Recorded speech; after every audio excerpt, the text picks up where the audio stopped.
afternoon. It's Wednesday, the 22nd of March 2017, just after 1 o'clock. Welcome to UK Column News. I'm your host, Mike Robinson, and joining me on Skype today is Brian Gerrish and also Alex Thomson. Welcome to the programme, both. Alex, we're going to start off straight away with what we might call the terror threat, which is being built up in Europe at the moment. And you wanted to start with the bomb threat in Paris. Financial district evacuated? Yes, just to say that the kinds of terror actions that Paris is seeing are increasing. So we've now got the Rue des Italiens, one of the major thoroughfares in Paris, completely evacuated, the equivalent perhaps of clearing out Oxford Street or something of that nature, because of some so-called credible threat which has been issued. And we don't know who's behind the threat, but it shows that, as well as these bloodbaths or apparent bloodbaths, which may have been real, staged, faked, attributed to the wrong people, we also have very real bomb threats of the 1970s type that we saw in London. And it seems to be on the rise with the French elections 33 days away now, so just over a month. We can expect more and more of this, I fear. But although we're not getting actual events like this, we are seeming to see lots of simulated terror attacks going on in the UK at the moment. Yes, here's one in Meadowhall in South Yorkshire, and this happened on the Monday. But then at the weekend, we also had one in the City of London, and here it is in The Guardian. Hundreds of armed police, read that again, hundreds of armed police stage terror drill on Thames tourist ship. And when did they do this? At 11 o'clock on Sunday morning. That used to be the time when the nation was at church, of course. And it seems to be the hour of choice now for population frightening measures. Wasn't so long ago my father told me about being pulled over for what seemed to be, we used to call them an MOT, but a Department of Transport inspections now with a policeman standing by. And he was asked, "What is the purpose of your journey this morning, sir?" in this very Nazi way. And he said, "Well, I was going to go to church, but by the time you finish checking my car over, it'll be time to go home. So I'm just going to turn around and go straight home." And they just glowered at him. They didn't see the humour of the situation. So Sunday mornings is the time of preference, it seems, for this now.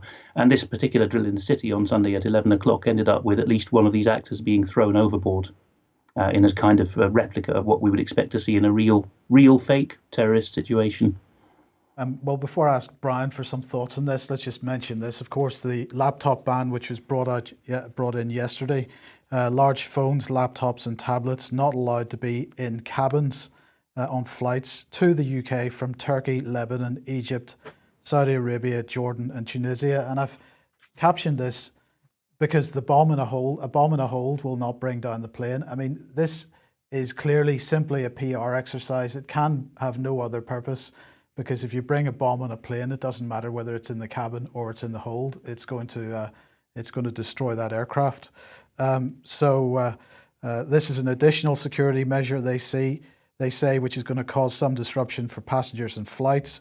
The government understands the frustration that it will cause, but the government's top priority, they say, will always be to maintain the safety of British nationalists. Direct flights to the UK from those destinations can continue to operate to the UK subject to the new measures being in place. So the implication here is that any airline not willing to impose these measures would not be allowed to fly to the UK, and travellers are advised to keep up to date with the latest travel advice from the government. Brian, this is just a PR exercise, is it not? We could call it a PR exercise, Michael. We could call it a nationwide psychological operation, and I prefer to call it the latter, because I think this is calculated. We've got the government using its agencies, which could be just the police. It certainly involves special departments within the police force, and the defence agencies. What is the game? It is to ram terror into the minds of people, to get them frightened. And once they're sufficiently frightened, of course, the hope is that whatever the government says is needed to protect them, people will accept. I'll just add to that I remember my conversation with a Metropolitan Police person. I won't say whether it was a man or a woman, but basically they were talking about the prevent strategy and how in their opinion, the prevent strategy as pushed out by the Metropolitan Police was being used to create fear, and it was also being used to groom youngsters, particularly Asian youngsters, into some form of alignment with terrorism. The other thing that person said to me is that vast amounts of money, they said billions of pounds worth of money, were being used to push that agenda, but there was no proper paperwork or document trail to explain how the money was being spent. So I think we're starting to see some very, very dangerous psychological operations carried out by the British government in UK. Okay, thanks for that, Brian. Now, let's move on to Russia. And Alex, this report from the House of Commons Foreign Affairs Committee, the United Kingdom's relations with Russia, 7th report of session 2016-2017. What stuck out for you on this? What really I saw was that this was a hopeful sign that the Foreign Affairs Select Committee is beginning to ask the last few Russia specialists in our academic setup the reasons why we cannot engage with Russia just at a culture to culture or a population to population level. And there's a paragraph which I found was particularly interesting. And that is paragraph 170 here. Thank you for putting that up on screen. And this is when the FASC was taking witness statements from a particularly good academic, Dr. Aver at Birmingham, who is one of the greatest Slavicists in the country. And he commented to the FCO about the reason why the Foreign and Commonwealth Office itself doesn't seem to know enough about Russia. And he says the Eastern Research Group is staffed by excellent people who stay in the group for many years. They have a tremendous amount of knowledge about Russia, I would say on an academic level, but there is something like 5 or 6 of them dealing with the entire post-Soviet space, less the Baltic states. That's Russia plus 11 countries. They are looking at politics, political economy, security, and so on. That seems to me to be pretty woeful. They engage with academia and the expert community. They try their best, but that is laughable, really. And this is 2017, so this is a good 15 years since I shadowed one of these experts at the Eastern Research Group for a full week in the FCO, and it was 5 or 6 people even then, with them threatening always to leave. There was no continuity anymore, because these Eastern Research Group analysts, who were the only people who spoke Russian fluently in the FCO and whatnot, apart from a few people out in the field, were simply being put upon from 8 a.m. till 10 p.m. To being wrung like a sponge by all these hangers-on and ministerial apparatchiks, saying, what about this aspect of Russia? What about that aspect of the Caucasus? People who couldn't be bothered to do basic research for themselves. So and in the evenings, they always had to go out to soirees and Chatham House type think tank events, which they hated. Not that they said it so openly, but I could see it. So that's the problem, basically. We have something like a tiny fraction, perhaps 1/5 of the Russia experts working in our apparatus that Germany or France have, for example. Yes, and you wanted to also mention this tweet: NATO logic, Russia's reinforcements inside its own borders can't be seen as defence, but British troops massing in Estonia is defensive. Well, we could have a discussion about whether British troops are massing, because of course 800 in total isn't really a mass, but nonetheless, the point is well made. Why there is a double standard here? Yes, and of course Brian MacDonald is, I think, an Irish journalist in Moscow, and he's making the point pretty obviously. And here's his evidence. That on the left we've got Der Spiegel there saying German intelligence tells Der Spiegel that the Russian military build-up, as they call it, on the Estonian border cannot be seen as defensive.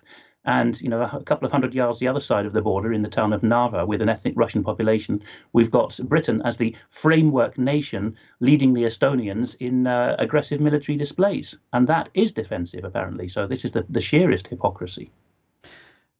I mean, what's your understanding of the feeling of people within the Baltic states to the movement of NATO into their country? Are people on the street saying this is an invasion, perhaps, or are they actually welcoming this?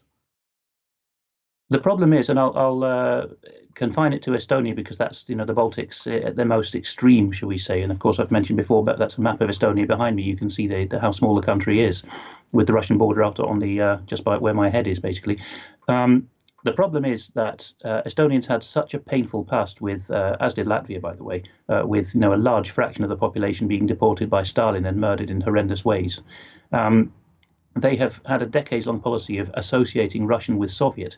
The more intelligent half of the nation is now starting to think, well, actually, you can be a patriotic Estonian and appreciate that the Russians had a rum deal and they were the victims of socialism too. So those kinds of people are beginning to say, have we spent the 20th century thinking in vain that the Allies are going to come to our rescue? I mean, there was a time in Estonia and Latvia when these post-World War II resistance movements, the Forest Brethren, actually spoke openly of their hope that the Brits and Americans would arrive on a fabled white ship and save them all.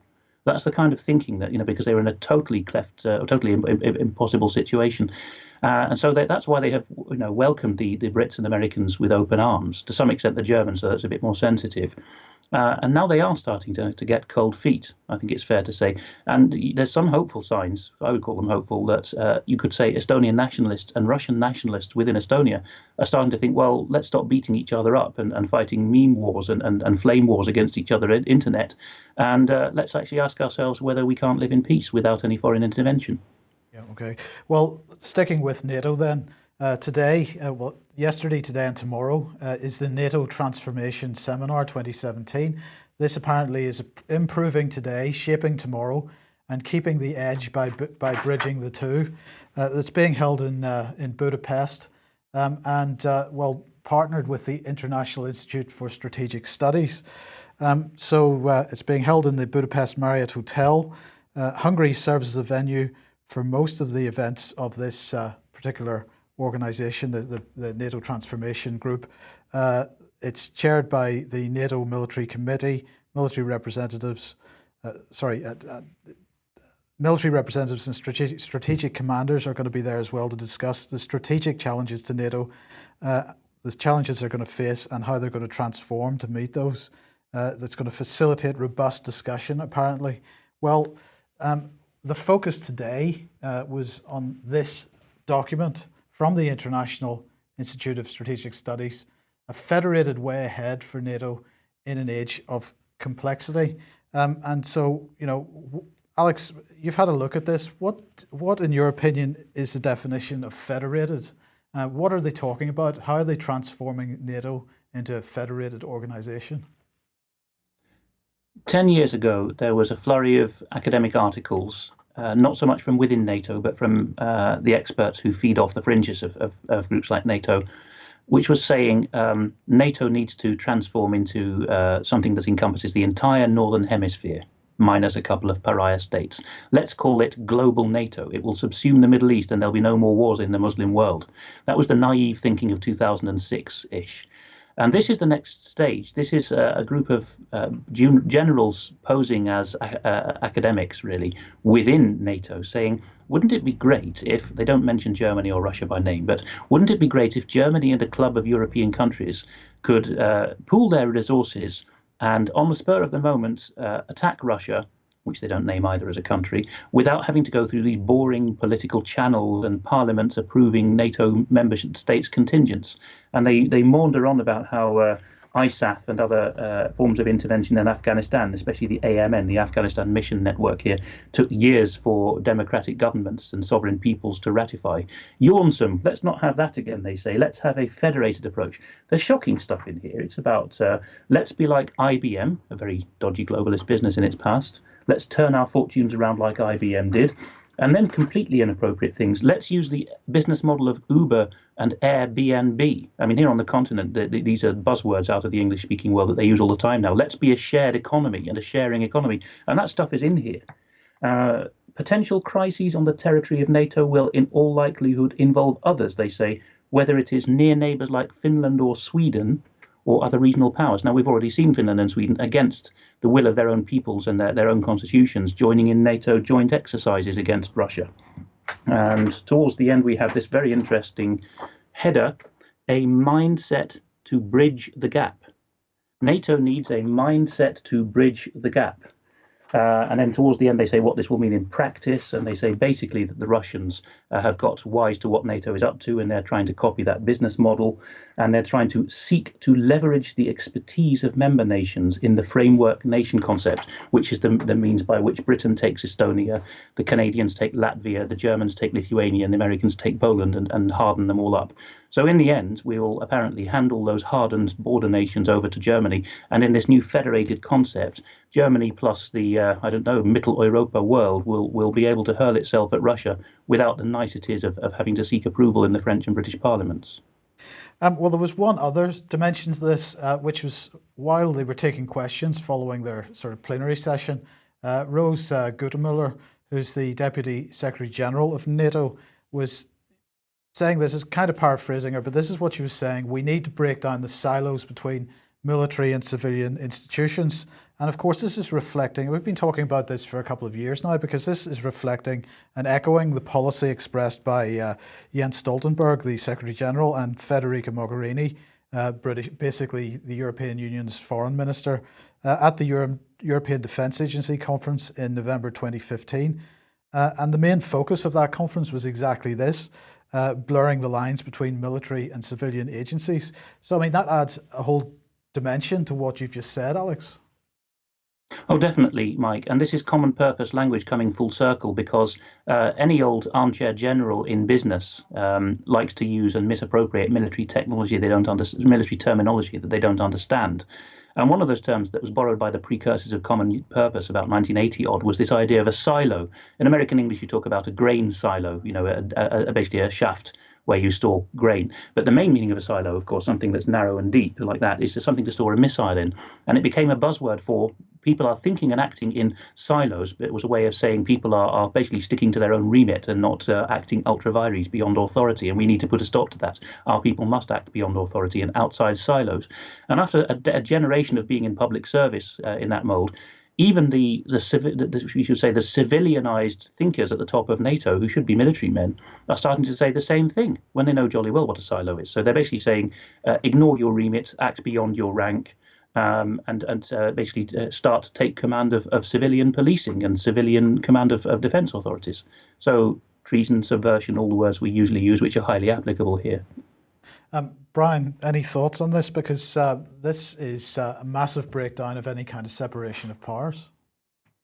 It certainly is, Mike, and I'm thinking we could probably have an hour's discussion just on this topic.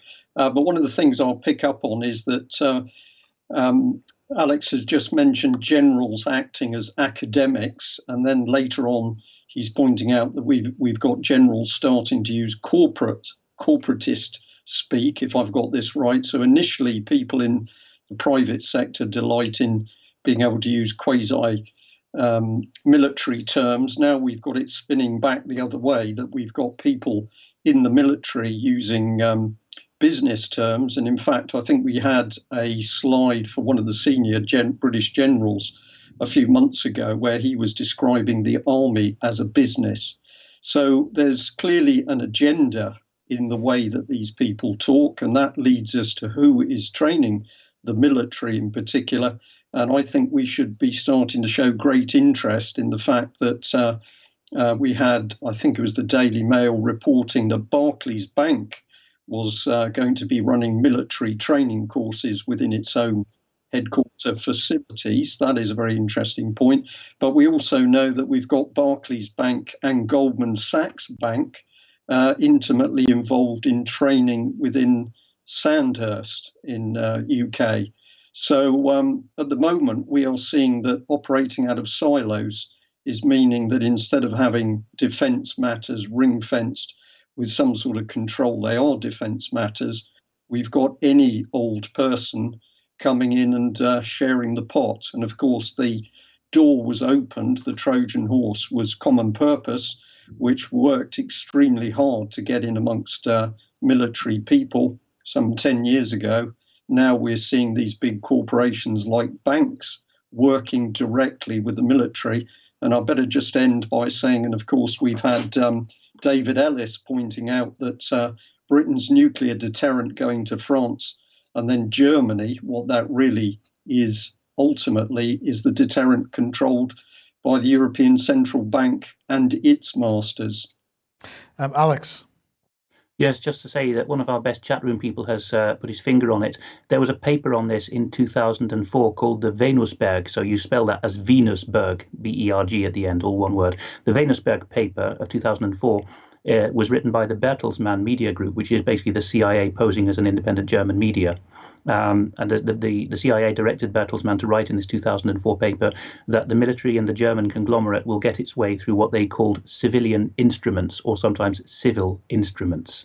Zivilinstrumente, I think, in German. What they mean by that is assets who pose as independent military men, or who pose as academics who are in fact in hoc to the military-industrial complex. So that American-German axis over the heads of the American and German people has been going on since the Clinton era, when Clinton landed in Berlin and hailed Germany as Europe's natural leader, much to John Major's shock. So it's a long-term thing, and Britain is not central to this policy at all. We're just being tugged along and being strung along that we're still important, but we will have to double down and do as we're told in this thinking as well. It's just that we have too many democratic safeguards to allow us to ratify such NATO adventurism. So that's why this federated structure is being put in place, so that we're irrelevant to that decision-making process. Okay, well, I think we'll be mentioning Bertelsmann a bit later on, but in the meantime, let's move on to Parliament, Brian. And apparently we're going to get an explanation as to what Parliament is. Well, this is astonishing, Mike. And first of all, I'm going to thank the lady who pointed this out to me this morning. But we've got Parliament launching Parliament Explained. And if you just progress that slide, here we get some of the things that it's talking about. So we've got a number of parts of Parliament that are going to be explained. The public apparently needs to understand this. But if we go on to the next slide, who is actually going to be running this programme? Well, it's going to be presented by a comedian. I am not making this up. This is go to the www.parliament.uk website. So we're going to have a special initiative to explain Parliament to all of us ignorant to the public, and that is going to be presented by a comedian. Now, I don't regard this as humorous at all. I actually think that what we're seeing here is the establishment beginning to panic that people in the wider public are waking up to what our constitution is really about, how our system of law should work, with juries making the decisions, not the judges.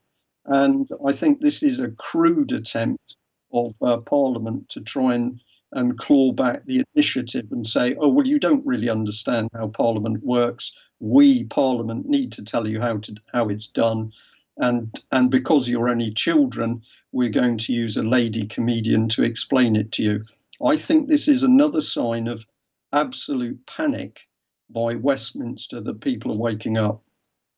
Yes. Okay. Well, Ministry of Justice then has now announced that they are requiring to provide 5,000 new prison places, modern prison places. This is following on from the Prisons and Courts Bill, which we mentioned yesterday. It's going through Parliament, or at least being debated in Parliament this week.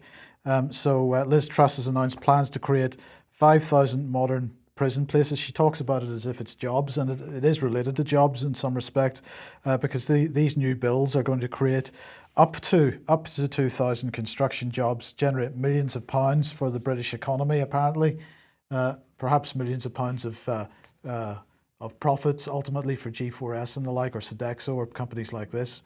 I don't know how much it's going to do for the local community on a long-term basis. They say it's going to build on the government's commitment to create up to 10,000 modern prison places aimed at reducing overcrowding and creating the right conditions for reform. But here's the but. Because the final decisions on the new prisons are subject to planning approvals and as well as value for money and affordability. So actually it's not a done deal yet. It's just an announcement, which doesn't mean very much. Liz Truss says that this significant building programme will not only help create a modern prison estate where wholesale reform can truly take root, but will also provide thriving economic lifeline for the local community. Is that what prisons are about, Brian? Well, I'm smiling as you're taking us through that, Mike, because this to me is just astonishing. This is in our faces. We have a dictatorship being installed in this country. The Tories are bringing it in. It's becoming ever more obvious. And what are we supposed to believe here? That building more prisons is good for the economy, it's good for society. No, no, no. We're building more prisons because we're building a police state. And obviously, anybody that challenges the government in particular is going to end up in prison. And we've already seen the effect of commercialisation of the prison service. We've got falling standards compared to the often career for life warders of the past, many of whom believed that they were actually doing a good job and tried to do a good job. Now we've got the cheapest people being recruited.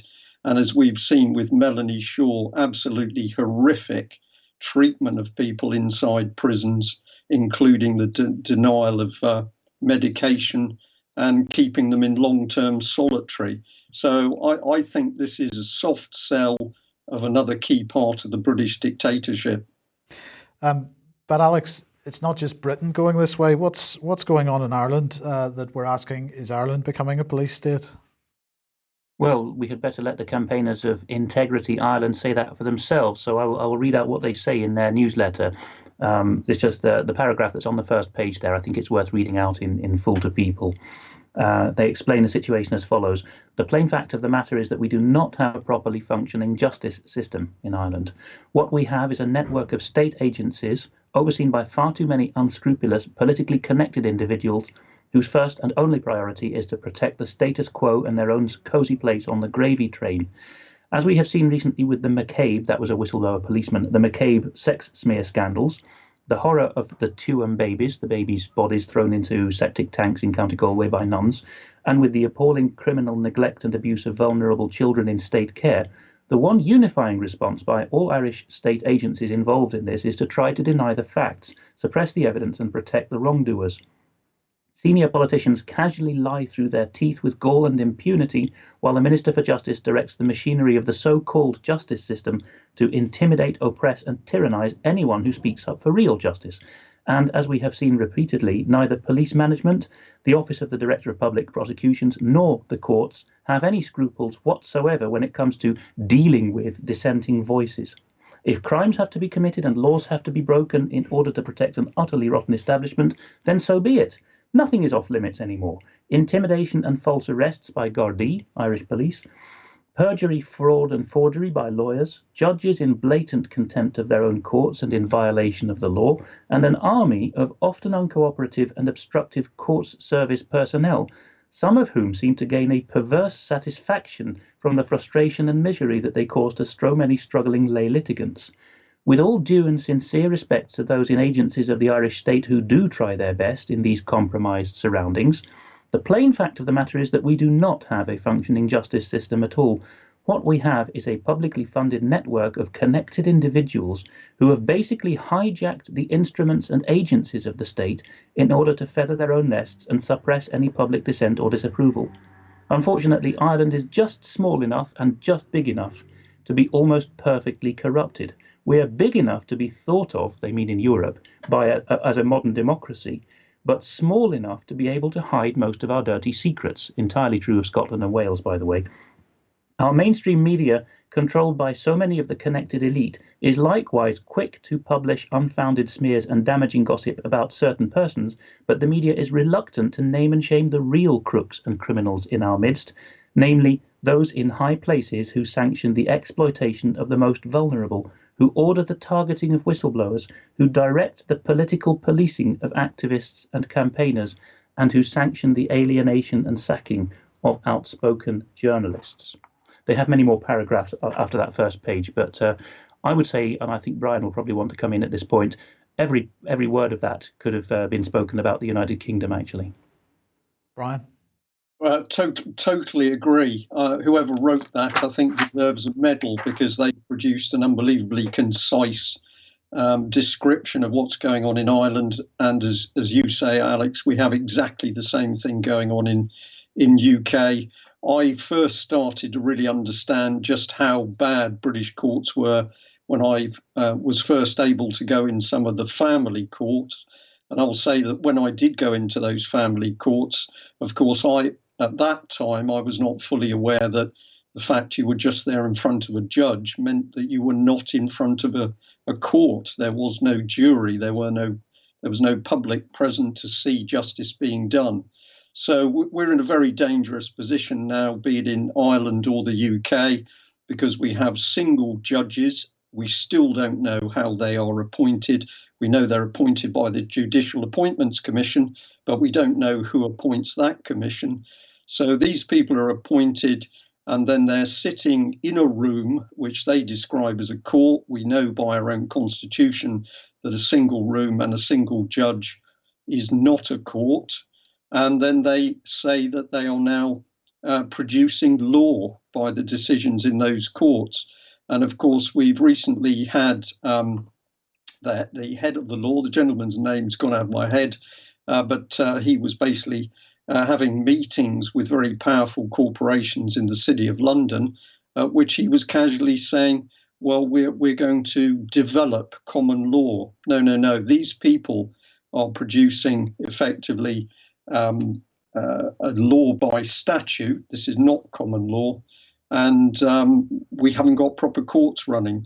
That's even aside from the sheer criminality of what's going on in the courts with perjury, false evidence, and it would appear money being creamed off for profit. I better stop on the last bit, which you mentioned yesterday, Mike, and now we're heading into the realms that you don't even appear in those courts. You can apparently just be tried through the Skype system. This is very, very dangerous, particularly when they're building more prison places. Yeah, I think it was Lord John Thomas you were thinking of there. Probably was, yes. Alex? That was it. I was going to say, Mike, it's Lord Thomas of Cumgead, the current Lord Chief Justice of England and Wales, who said, because he's worried that Scotland's got there first, basically, he said we can tout English common law as a great way to settle business arbitration, a very lucrative thing around the world. And he said in other speeches in Wales that the Singaporeans are beating us to it by selling real English common law. So we better provide a fake with an ermine robe round it because it comes from England and Wales and call it common law. So common law is going to end up the way of the monarchy if we're not careful, being touted for tourists and Asians with money as something really British and spectacular. Who's being tipped hotly to succeed Lord John Thomas of Cumgead as Lord Chief Justice of England and Wales? None other than Lord Justice Brian Leveson of Common Purpose Inquiry, Leveson Inquiry on the freedom of expression of the press. So I don't like the way that's going at all. Indeed. Well, look, let's look at what happens when justice breaks down, and Rotherham, of course, is a perfect example of this. So this is Sajid Javid, who has decided to return 7 additional powers to Rotherham Council. These powers are being returned because they were removed following the sex abuse scandal, the child sex abuse scandal in Rotherham. So Sajid Javid has confirmed the return of 7 additional powers to the Metropolitan Borough Council. It's just over 2 years since the government intervention began, and he said he would give the council more control over decisions, including adult social care. This, they say, the government says, is a significant milestone for the council, which regained 12 powers removed last year. The government appointed commissioners will continue to have oversight of all functions returned, while retaining executive decision-making powers on 6 other service areas, including children's services. And Sajid Javid is going to continue to receive quarterly reviews from the commissioners. Now, the Communities Secretary, that's Javid, has also confirmed that Mary Ney will become the lead commissioner, replacing Sir Derek Myers, who we'll mention in more detail in a second because he's stepping down at the end of the month. Here's what Sajid Javid had to say. The return of additional powers to Rotherham reflects the significant progress made by the council under the watchful eye of our commissioners. I would like to thank Sir Derek, that's Sir Derek Myers, for his 2 years of impressive leadership. The council will have control over a further 7 functions, including important services such as adult social care. However, the commissioners, now led by Mary Ney, will remain in place and continue to work with the council to help restore full democratic powers. Well, for more background on this, go and have a look at the Rotherham Common Purpose Effect article on the UK Column website. And in this article, we point out that the 159-page J report, which was the independent inquiry into child sexual exploitation in Rotherham between 1997 and 2013, makes, as it says in the article, more than uncomfortable reading. So what the J inquiry said was that their conservative estimate was that there were approximately 1,400 children sexually exploited over the full inquiry period from 1997 to 2013. It said that they were raped by multiple perpetrators, trafficked to other towns and cities in the north of England, abducted, beaten, intimidated. There were examples of children who had been doused in petrol and threatened to be set alight. They were threatened with guns. They were made to witness brutally violent rapes and threatened they would be next if they told anyone. And this was applying to girls as young as 11, being raped by large numbers so they were being gang raped. So this was the type of thing that was going on. Now, of course,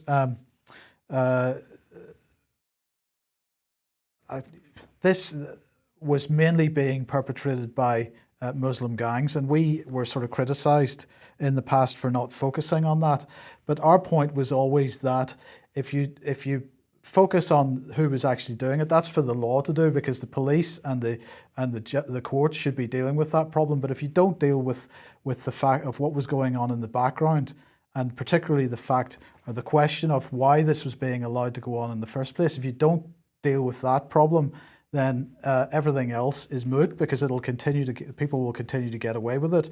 And the question is, how did they get away with it? Who was it that allowed this to happen? And it could only happen because there was a systematic cover-up. And we would argue, of course, that the whole close collaboration thing that's being pushed by Common Purpose, and particularly the breaking down of silos, as we've discussed earlier, is the reason why this was allowed to happen. So instead of having a separation of powers, we have close colleagues looking out for each other. And then when you add into the mix that, of course, friends are being recruited into particular jobs, it becomes even more dangerous. So, as we've said, Rotherham being put in the hands of several commissioners, and powers being returned as the commissioners become happy with changes that are taking place in the city. But the lead commissioner then was Sir Derek Myers. Now, the key point here is that right at the heart of Rotherham Council was Common Purpose, and it's the Common Purpose regime which has allowed this thing to happen.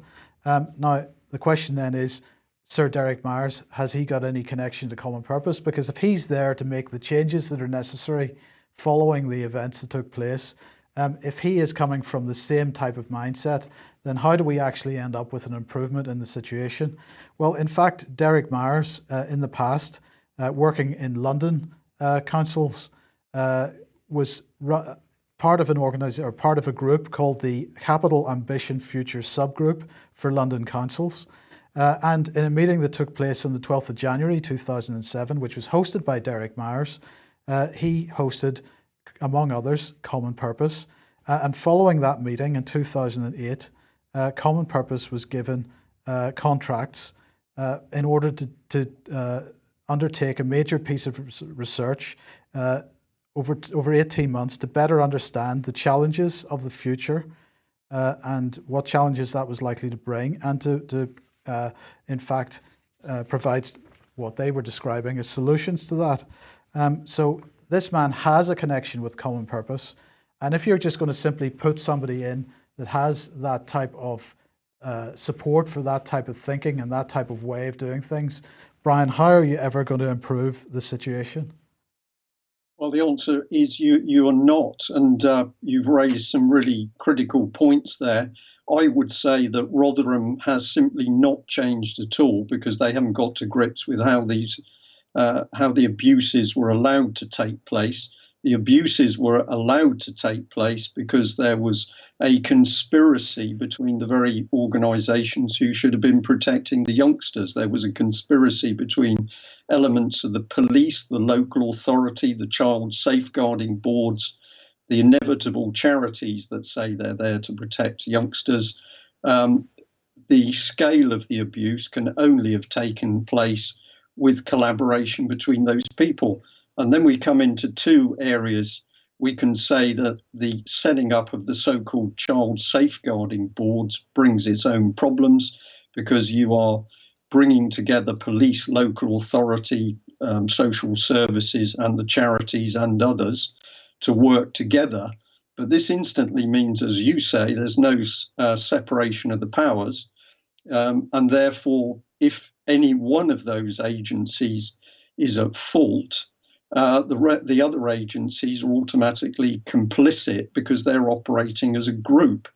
And then you bring on top of that this pernicious organisation, Common Purpose, where it says that it encourages people to operate as a collaborative behind closed doors. It holds its meetings in a quasi-secret way, even if police are present. So we know we've got Common Purpose police meeting with Common Purpose local authority people, meeting with Common Purpose child safeguarding people. This is a very dirty mix, particularly when in the past we've had paedophiles who have been inside the Common Purpose networks, of which the worst was Matthew Byrne, who was not only in Common Purpose in Merseyside, but of course he was on their advisory board recruiting other people to become Common Purpose leaders. So if you had a paedophile working to recruit other Common Purpose leaders, I would guess he was particularly keen on recruiting other paedophiles. But the police never carried out any investigation. And I'll just end by saying that in the last few hours, I've been able to speak to the very brave Metropolitan Policeman John Wedger. I'm very pleased to say I can use his full name now. John Wedger, who blew the whistle on child abuse, trafficking, prostitution and deaths in London, is now back under horrific pressure from the Metropolitan Police, being threatened with disciplinary action, and of course absolutely no help from Amber Rudd or Cressida Dick, albeit that Miss Dick is not yet in post. So when the police come forward and say how these massive abuse rings can operate, because the authorities are turning a blind eye or are involved or are covering up, what happens to the whistleblowers? They are threatened to keep quiet. This is the despicable state of Britain today. Just to finish this one, then we'll just mention that obviously Mary Ney is going to take over as the lead commissioner from April.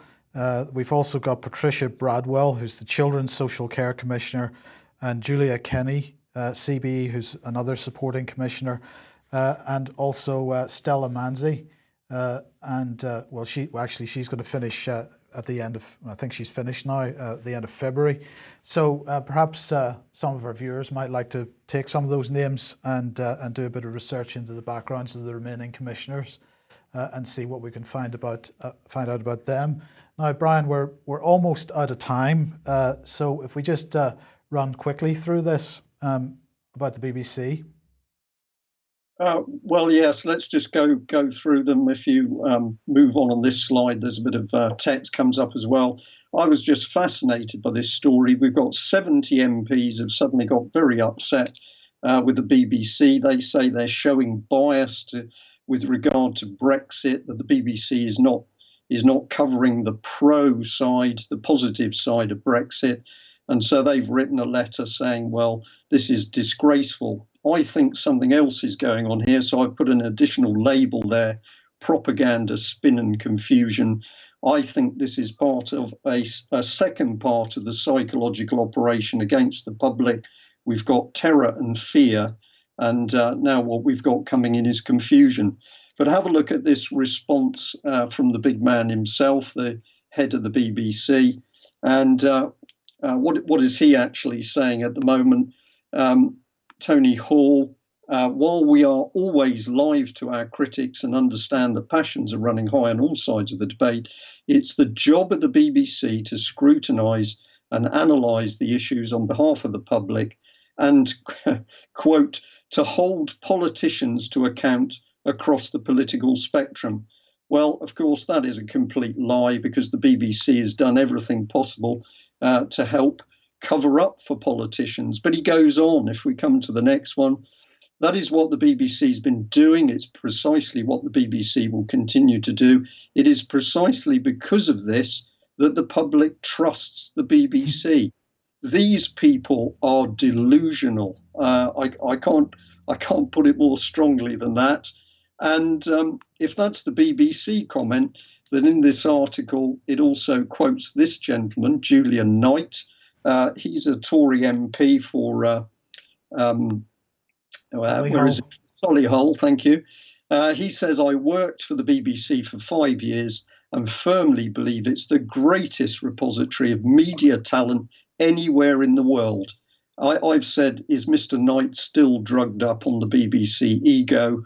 But what we've got here as well, this is delusional language. Does this man really believe that the BBC is this leading world media organisation? I think he does, which is what makes it so scary. And if we go on, he says, private media is free to adopt whatever attitude and in print to promote whatever politics it pleases, but the BBC is different. It can't afford to be out of touch with Brexit voters, especially the woefully underrepresented million of them in Scotland and with the towns and villages beyond the great cities where the corporation is based. Well, out of touch, the BBC clearly despises Brexit voters. You can see from article after article in the BBC. But we'll just follow Julian through a bit more. Remember, of course, that he's a Tory. This is especially the case when local BBC news websites are putting such pressure on local newspapers, which not only provide a valuable route into journalism for young people, but are much more likely to reflect the character of their community than the nearest outpost of the sprawling BBC. So what is he talking about? He's talking about the BBC undermining good journalism from family companies. There used to be many family-run newspapers, certainly many locally run newspapers. Those have been hoovered up by the giant media corporations. And this man thinks that BBC is now simply pushing them out. But my main point is both from the Director General of the BBC and this Tory MP, delusional language about what the status of the BBC is in UK. Okay, and are we gonna cover the Bertelsmann stuff here? German supranational corporation Bertelsmann speaks on Brexit. Well, I'll just mention it. I'm not sure how much more we want to do on the time. We're coming up to 50 minutes, but this was sent through. Thank you to Merit for sending us through this morning. So Bertelsmann, this vast and exceptionally dangerous German conglomerate, has been busy analysing Brexit. And it came up with three basic warnings here. It says in the best case scenario, Britain and the EU countries find a joint solution that minimises losses. And it says that could be an arrangement similar to Norway. The second scenario is a settlement along the lines of the Swiss model. And I think if I remember correctly, the Swiss model of trade with the EU is enabled by 120 separate rules. And then they say the disaster scenario is the Europeans prove unwilling to compromise and there's no chance of a free trade agreement. And I did smile when I saw that Bertelsmann had to say that however German automobile manufacturers with production plants in Britain face higher costs. And here we see the sheer arrogance of the EU and indeed Bertelsmann, because of course those German car manufacturers have been cruising off benefits in UK, having got into our car industry and then wiped it out from the inside. They're simply taking profit out of UK and sending it back to Berlin, effectively. Alex, that looks like an interesting document you've got there. This is a book, one of several, which Pierre Hillard has written just on Bertelsmann. He's writing here about La Fondation Bertelsmann, which is the Bertelsmann Stiftung, the Bertelsmann Foundation, which was received its seed capital from the same philanthropist type as started the media organization itself. And the title of this one is La Fondation Bertelsmann et la Gouvernance Mondiale, the Bertelsmann Foundation and world government. And the illustration he's been given on his book cover here is Germany radiating thoughts all over the world. And the back cover blurb says that when one thinks of a think tank, one naturally thinks of the United States, but actually the Germans have lots of Stiftungen, foundations too, and Bertelsmann mediates between the EU and US whenever there are tensions and pushes EU interests, or rather pushes US interests in the EU through the base of Germany. So alongside the media outlets, you have the foundation or Stiftung of Bertelsmann. And as we've mentioned before, they envisage, and have done for 13 years now, that the military, that is the US-German military complex, as it were, will use civil instruments to achieve its goals through the media. Yes. Brian, any closing thoughts? Well, I think my greatest thought, Mike, is that it is obvious that democracy is being absolutely demolished in this country. We've got a massive attack, which is led by the British government itself. It's destroying everything. We're seeing manufacturing, what's left of that, decimated. We see the military decimated. We've got education being ripped apart to the extent that our best teachers are leaving. We know the NHS is being ripped apart, is virtually privatized. None of this is happening by accident. This is collaborative action from within the British government. We are being attacked by Westminster, and we've only got to think of Tory MPs who talked about the need for a period of creative destruction to realise that we are being faced with an immensely dangerous political agenda. And this is the bit that we have to work to wake people up to. We are seeing the country falling apart, not by accident, not by the incompetence of the public and people working. We are seeing it being destroyed by a program of destruction, which is being fomented within central government and particularly within the Cabinet Office. And this is what we have to bring out into the open. Big society is a dictatorship. Communitarianism is pretty close to the politics that's being brought into power. But of course, we've also got common purpose burying its political agenda everywhere. And we now know that we've got very dangerous applied behavioral psychology, such as NLP, being used directly on our policemen and women, and indeed on people within the armed forces and the MPs themselves.